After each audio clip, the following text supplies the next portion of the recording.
All right, we're back, and I'm here to talk to you about axes inputs. So we're going to talk about them in a little bit of detail, get some values. I've set up something here so we can kind of demonstrate what those values are returning so that we know how to work with them a little bit later.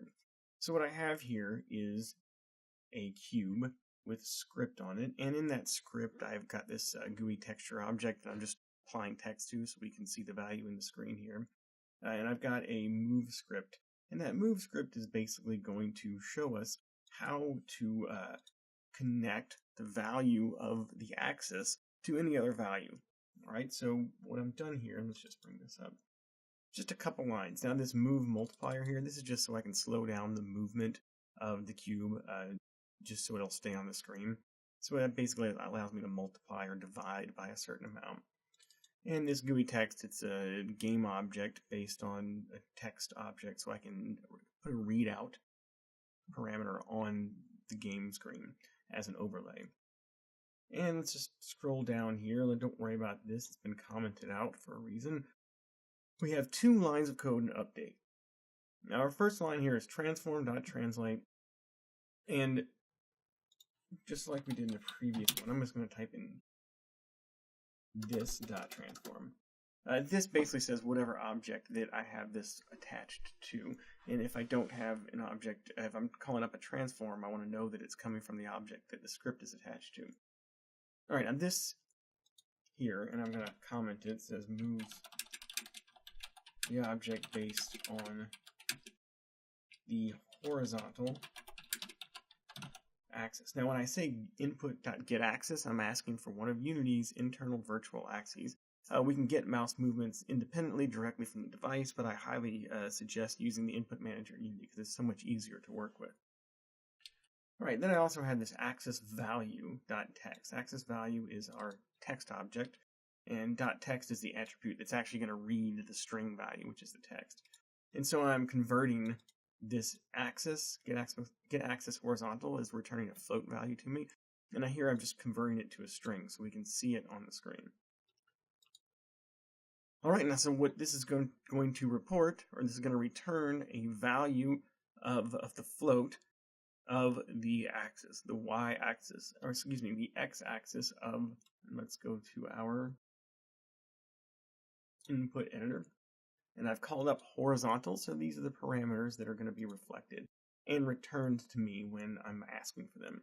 So the gravity, and let's just change that to 1 there. The dead zone and the sensitivity.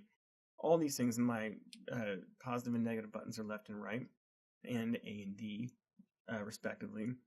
And if we go down here, we know this is a button, which means it's a keyboard object. We're going to switch this over to a mouse axis and see the difference in a little bit. And the mouse axis is really kind of more of an analog type input. It's now digital depending on the mouse you have, but it's more like an analog input in which what you do with your hand, moving it left or right, will input that data into the game.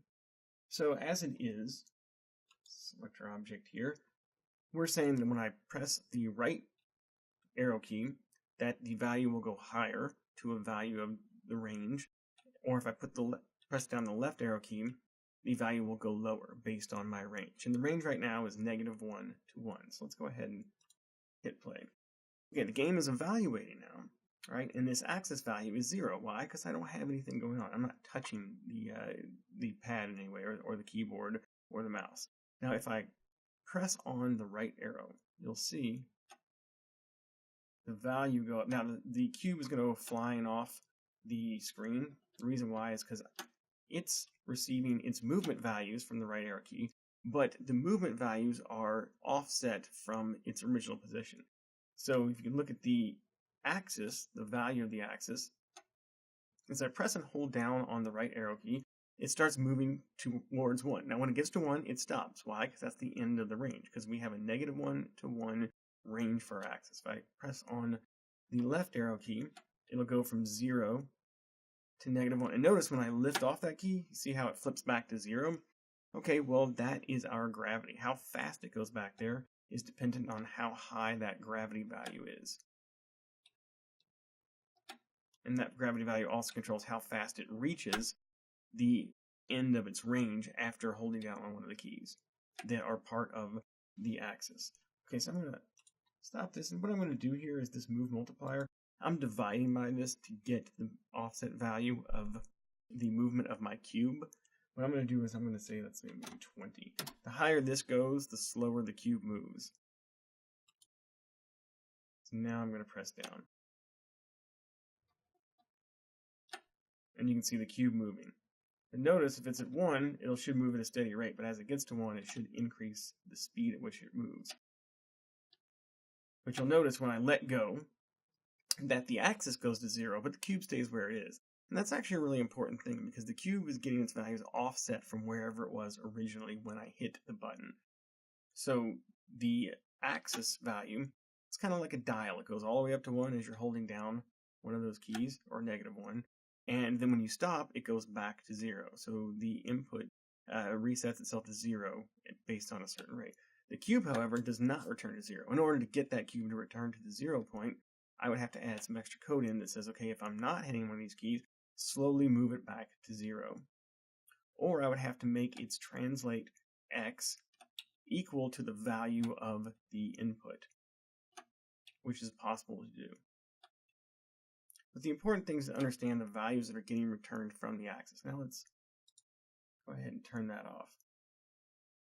And what I'm going to do is go to my input manager, and under this horizontal, let's change it. So what I'm going to do is I'm going to say, instead of being a key or mouse button, I'm going to make it a mouse movement. And what does that mean? That means in this axis, meaning it's the x-axis, which is the analog or close to analog value of the x going right or left. And we just call that the mouse delta, which means offset from where it is now. Is it moving in a positive direction or is it moving in a negative direction? In this case, positive is to your right, negative is to your left. So now, the one thing I changed was mouse movement, and now I'm going to hit play.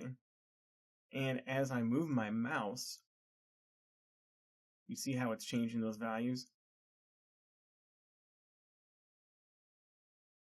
And you'll also notice that it's moving much faster. Why? Because the mouse values are offset, or reporting much higher changes in the value. There's not as many subtleties.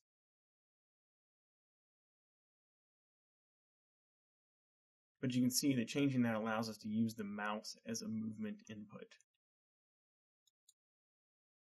Alright, so that's about all we need to understand in terms of axes, how they work, why an axis is different than a button, and why if you have an axis here, so it's an axis, but if I have a mouse control input or a button input, that it's different because buttons have a positive and negative, and the mouse already has positive and negative built into its track controls. So you don't need to have a positive and negative button here for the mouse movement on the x-axis.